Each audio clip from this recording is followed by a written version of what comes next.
हरि बोल। ओ जय जय राधा रमण हरि बोल। जय राधा रमण हरि बोल। जय जय राधा रमण हरि बोल। जय राधा राधा जय राधा रमण हरि बोल। जय जय राधा रमण हरि बोल। जय जय राधा रमण हरि बोल। अरे जय जय राधा रमण हरि बोल। जय हो जय राधा रमण हरि बोल। जय जय राधा रमण हरि बोल। राधे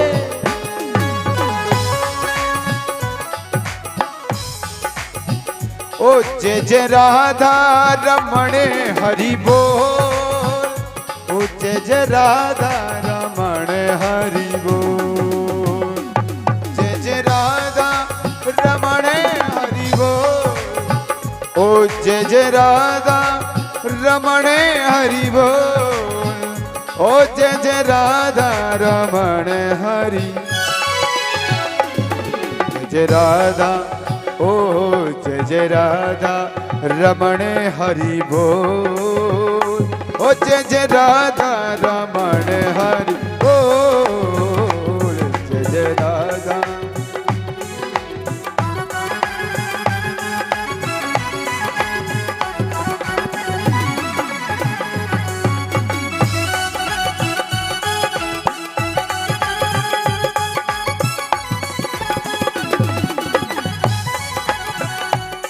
जय जय राधा रमण हरि बोल। जय जय राधा रमण हरि बोल। जय जय राधा रमण हरि बोल। देखिए, स्नान करने से तो तन पवित्र होता है और भजन करने से मन पवित्र होता है। मन को पवित्र करना है। जिस प्रकार नारद जी झूम कर गाते हैं, जिस प्रकार हनुमान जी महाराज झूम कर नाचते हैं, क्योंकि जहाँ जहाँ भी कीर्तन होता है वहाँ वहाँ हनुमान जी महाराज तो इस तरह खड़े होकर दोनों हाथों को सिर के ऊपर करके इस तरह खड़े रहते हैं जब तक राम भजन चलता है, जब तक भगवान का भजन चलता है। इसलिए निवेदन है, झूम कर तालियों की मीठी मीठी सेवा देते हुए उच्च स्वर में ताल से ताल मिलाते हुए गाइए। ओ जय जय राधा रमण हरि बोल। जय जय राधा रमण हरि बोल।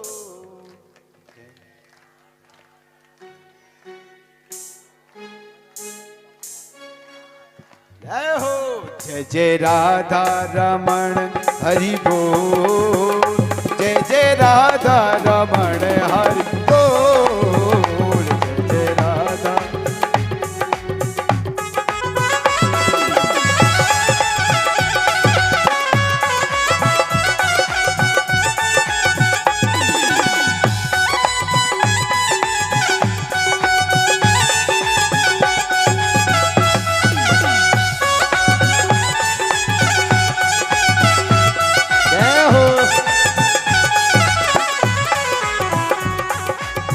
ओ जय जय राधा रमण हरि बोल।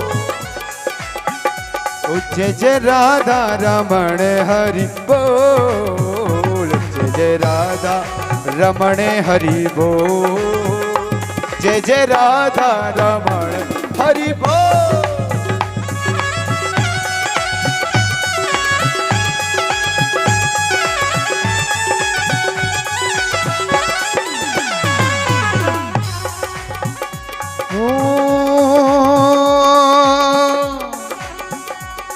जय राधा रमण हरि बोल। जय जय राधा रमण हरि बोल। ओ जय जय राधा रमण हरि बोल। जय जय राधा रमण हरि बोल। ओ जय जय राधा, ओ जय जय राधा रे, ओ जय जय राधा रमण हरि बोल। बोले बांके बिहारी लाल की जय जय श्री राधे श्याम।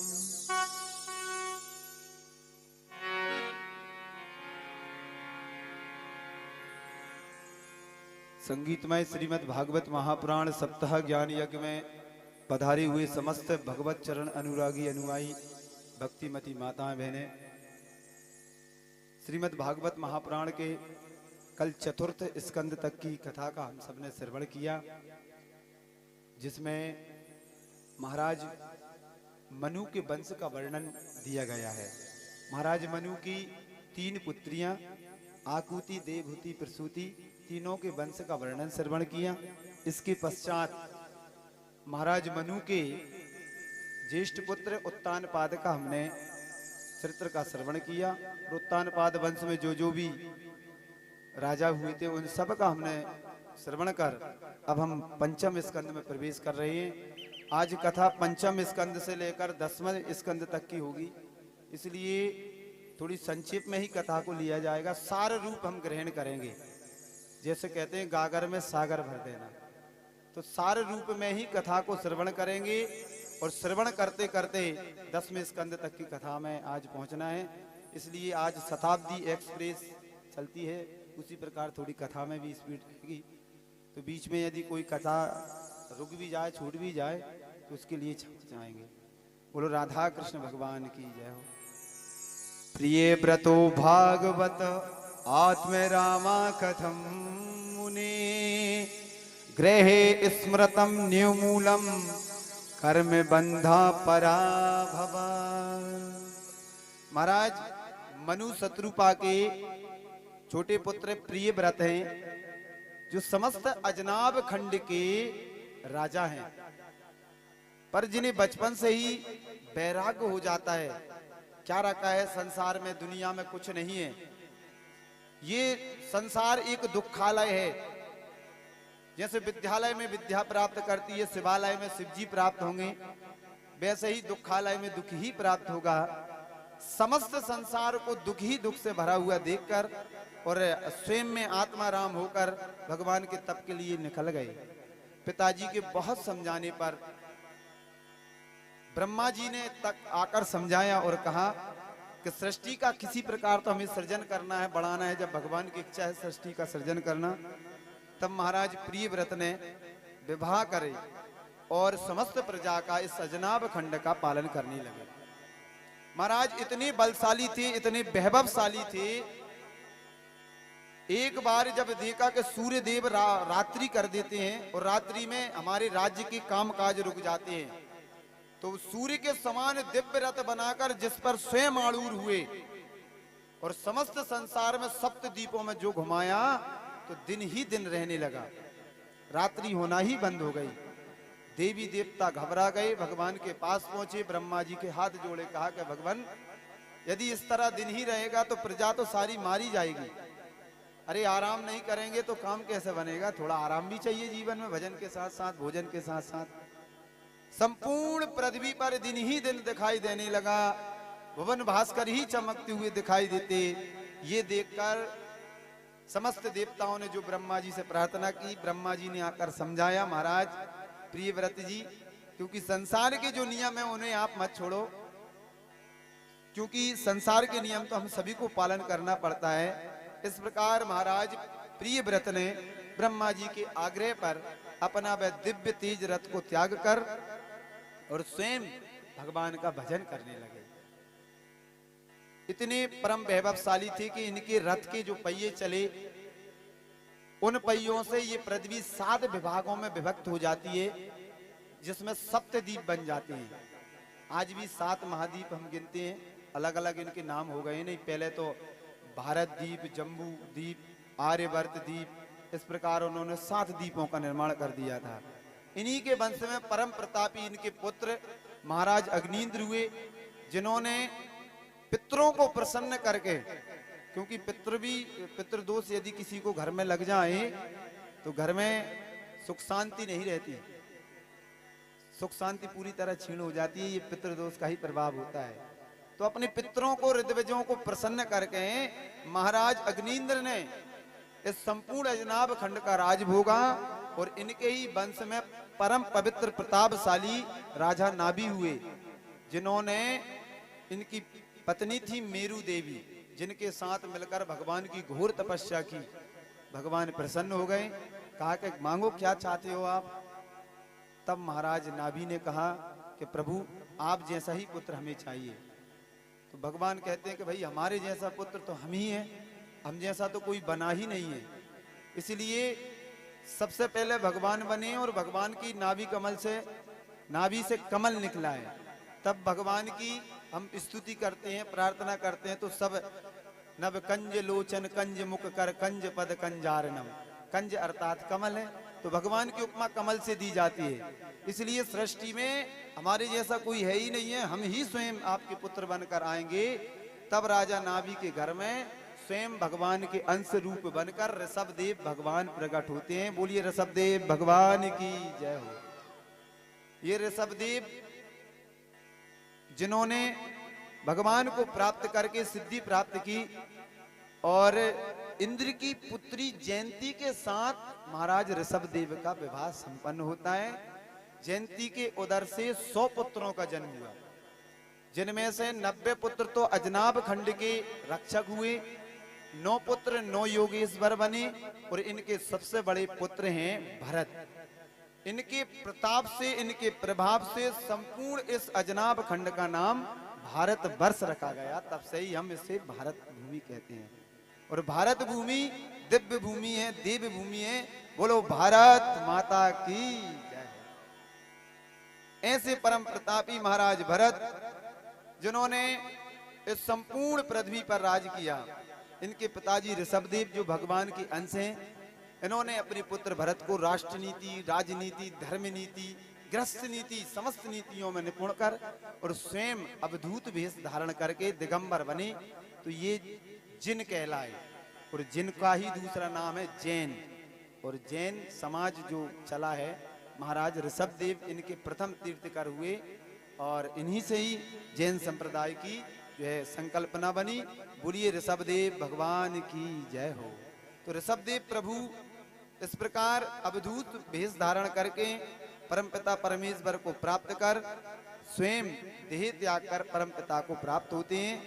अब महाराज भरत जी इस अजनाब खंड के रक्षक हैं। भरत जी महाराज ने भी देखा कि अब हमारा चौथापन आ गया है, तो अपने पुत्रों को राजपाट देकर और महाराज भरत वन में जाकर बढ़िया सुंदर सा स्थान बनाकर रहने लगे। भरत जी महाराज कैसे हैं? दिन रात भगवान का भजन करते हैं।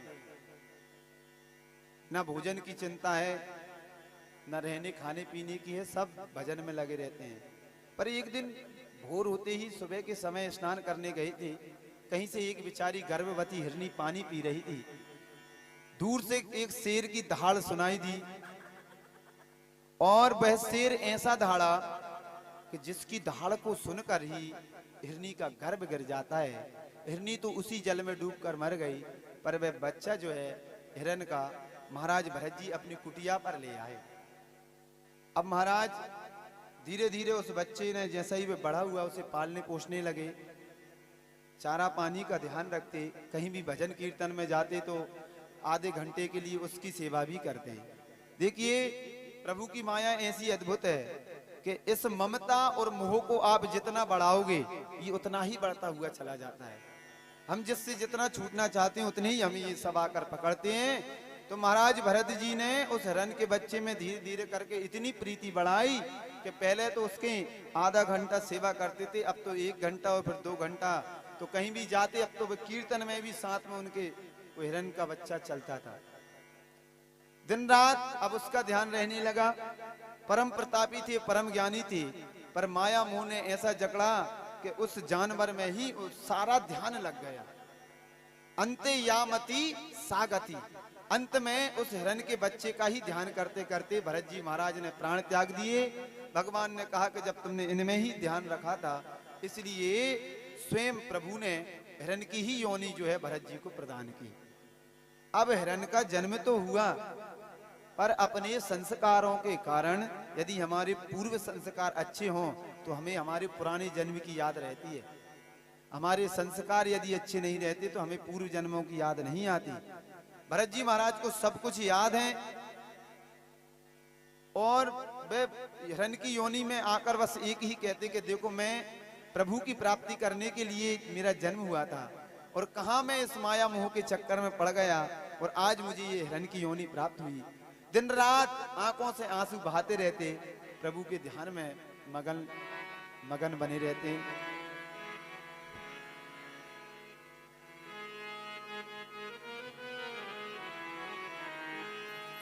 हिरण की योनि में है, प्रभु का ध्यान है और बार बार यही कह रहे हैं कि प्रभु कब ये देह छूटे जो आपसे मिलन हो।